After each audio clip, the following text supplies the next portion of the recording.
মুক্তিযুদ্ধ বিষয়ক মন্ত্রণালয়ের দায়িত্বপ্রাপ্ত মন্ত্রী। বিসমিল্লাহির রহমানির রহিম। মাননীয় স্পিকার, আপনাকে ধন্যবাদ। মাননীয় স্পিকার, আজকে এই সংসদে আমি প্রথম কথা বলছি এবং একজন সংসদ সদস্য হিসেবে প্রথমবারের মতো এই সংসদে কথা বলছি।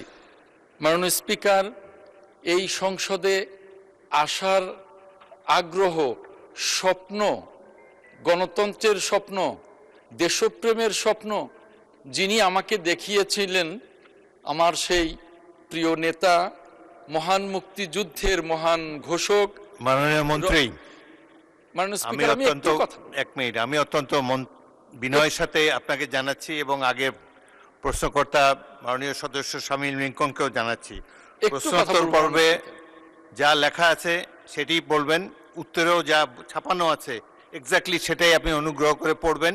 পরে সম্পর্কের সময় আপনারা কিছু বাড়তি কথা বলতে পারেন।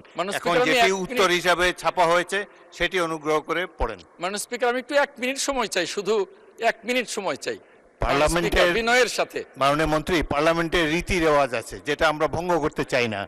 কথা বলার অনেক সুযোগ আছে, রাষ্ট্রপতির ভাষণ আছে, বাজেটের ভাষণ আছে। এখন অনুগ্রহ করে যেটি ছাপা হয়েছে, সকলের কাছে বিতরণ করা হয়েছে, সেটাই আপনাকে পড়তে হবে, এটাই নিয়ম। মাননীয় স্পিকার, আপনাকে ধন্যবাদ।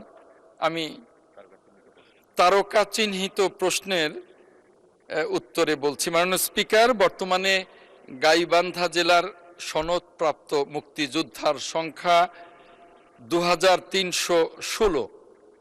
যেমন